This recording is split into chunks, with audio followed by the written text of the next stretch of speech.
Hello and welcome to the Christ Lutheran Church Sermon Podcast. This is Matthew Best. I serve as pastor of Christ Lutheran Church in Allison Hill in Harrisburg, Pennsylvania. Thanks for being here. If today's message connects with you and what you're going through, brings you inspiration, or offers connection with God, I ask you to please stay on after the message for just a few moments to learn ways to connect with the congregation and the health ministries that we offer. And now, let's dive into God's Word.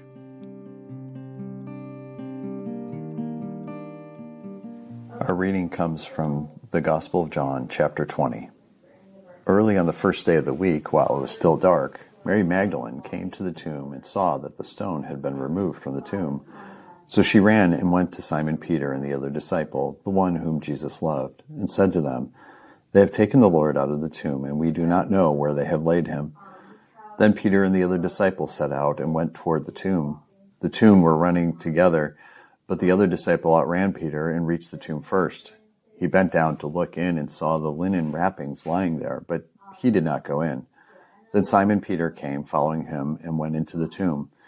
He saw the linen wrappings lying there and the cloth that had been on Jesus' head, not lying with the linen wrappings, but rolled up in a place by itself. Then the other disciple, who reached the tomb first, also went in, and he saw and believed, for as yet they did not understand the scripture that he must rise from the dead.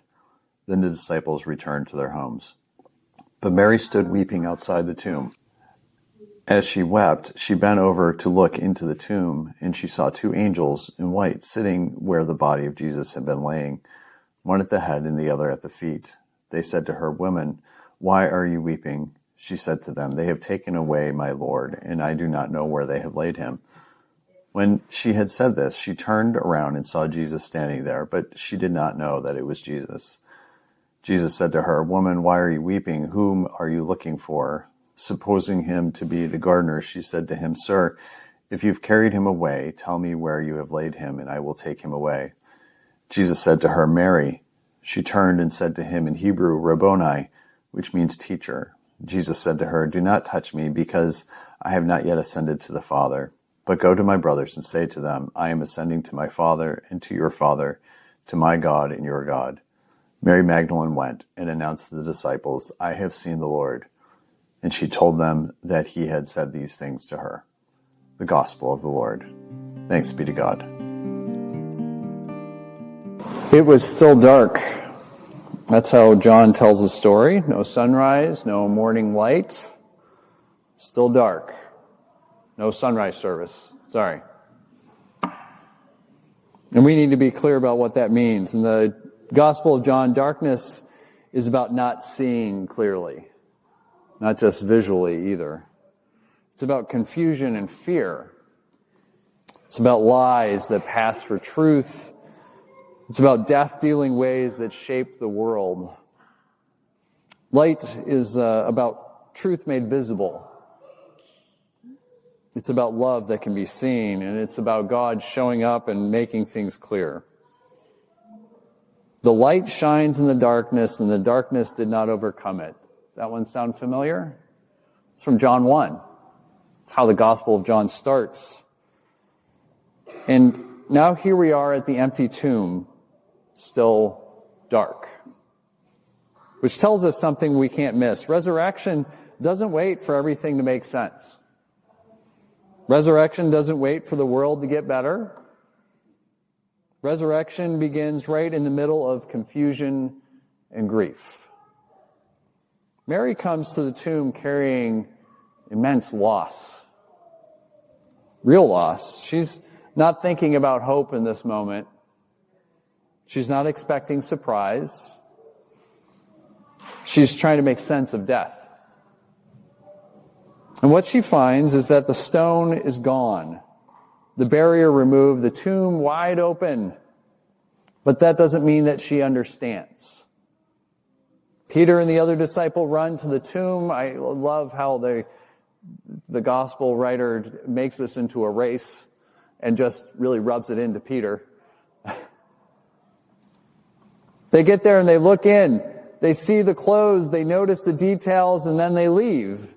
They go back to what they know.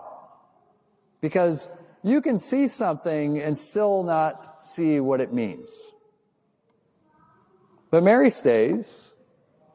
She doesn't rush away. She doesn't move on. She weeps. And she's asked a question. Why are you weeping? Not once, twice. Because grief takes time.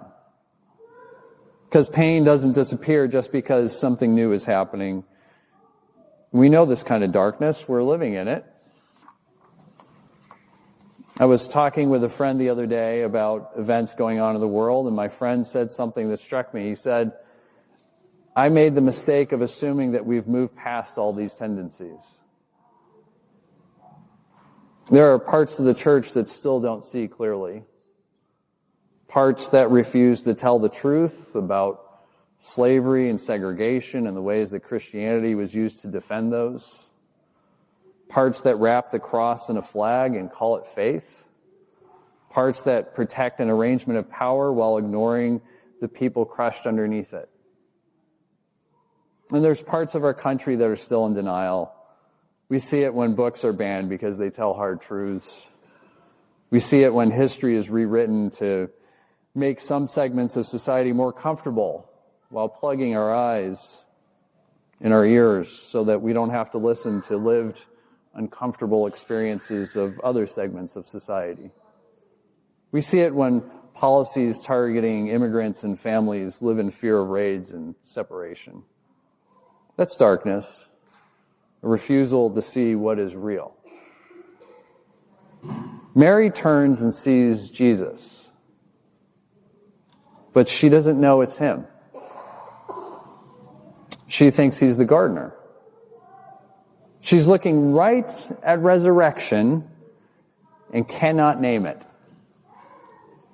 Then Jesus says her name, Mary.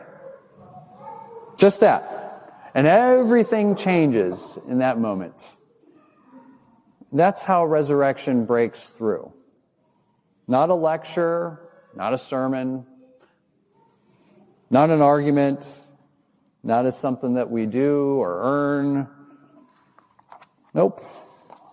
It just comes as a simple voice. A voice that knows you. A voice that calls you. A voice that speaks your name and makes things clear. Mary doesn't solve anything. She's not more faithful than the others. She's seen, though. She's called. She's met by Jesus, and then that's when she can really say, I have seen the Lord. That's invitation, not pressure. Not a demand to get it right, but instead an opening and a gift. And when you start to notice it, you realize something. This is still happening today. Resurrection continues on. I have seen the Lord. I'm sure you have too. I've seen the Lord in this place. Here at Christ Lutheran Church, I've seen the Lord when people who have nothing left to give show up for one another. In a touch, a look, a moment that says you belong here. I've seen the Lord in the sharing of the peace during worship, in the time of communion, in the singing and the music. I've seen the Lord in the clinics. Someone who's been written off as being treated, instead been treated with dignity. And a nurse who refuses to rush past pain. And a patient who's called by name instead of by a number or a problem. I've seen the Lord when this community refuses to look away from ICE raids and other terrible things that go on. When people share information, when people open their homes, when people choose courage even when it costs something. I've seen the Lord in quilts sent to strangers, in hands that take time to create something beautiful for someone they will never meet, in a quiet message that says that you're not forgotten. I've seen the Lord at a truck stop diner, at a table where stories are told without shame, where laughter breaks through hard times, where people remember even for a moment that they are more than what the world says about them. Just this past week, I saw the Lord in unexpected financial support. Right, Kate? Yeah. Resources showing up, some we didn't even know we had. It's amazing. It's beautiful. It's a miracle. Doors opening, possibility where there was none. And I've seen the Lord out in the world in other ways. I've seen the Lord in a person in recovery who refuses to give up. Not a perfect story, and a hard one, and a daily decision to keep going. I've seen the Lord in peaceful protests, even now, in moments when people gather and refuse to return hate for hate, where they stand and march and speak without becoming what they're resisting. I've seen the Lord when food and medicine continue to flow through the Strait of Hormuz, even in the threat of war. Even with power struggles that could shut it down, life still finds a way through. Care still reaches people. The light shines in the darkness. Truth shows up in places that resist it. Love appears where it should not survive, and it keeps going. Mary does not stay at the tomb. She is sent. Not because she has it all figured out. Not because she has the right words prepared. She doesn't have a seminary degree. Because she has seen. Because Jesus made himself known, and she goes and says, I have seen the Lord. And that's where we end, not with a task and not with a pressure, not with something you have to force, but in the dark, in the garden, and back to a voice, Mary. He says her name and she sees, and that's what Jesus does. He steps into confusion. He meets people in grief.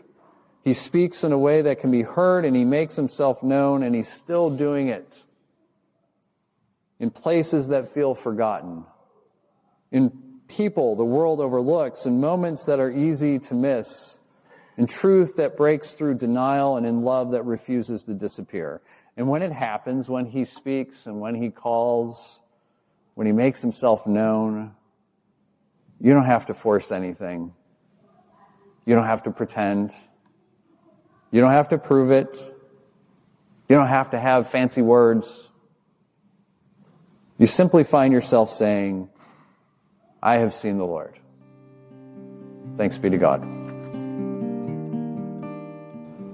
Thank you again for listening to the Sermon Podcast. I'm always happy to have a conversation or pray with you. Please reach out either by email to pastor@christharrisburg.org or call me at 717-236-8382.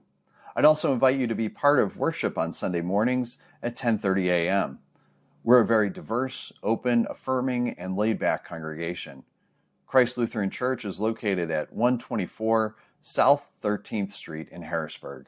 Parking is along the street. You can enter the building through the side entrance on South 13th Street or at the corner of 13th and Thompson Streets. And lastly, check us out on the web. Our website is christharrisburg.org. There you can learn more about and offer your support for the congregation, as well as the health ministries and free clinics that we provide to people in need in our neighborhood. I invite you to follow us on Facebook and Instagram, also at Christ Lutheran Harrisburg. Thank you. I look forward to connecting with you, and I pray that you have a blessed week.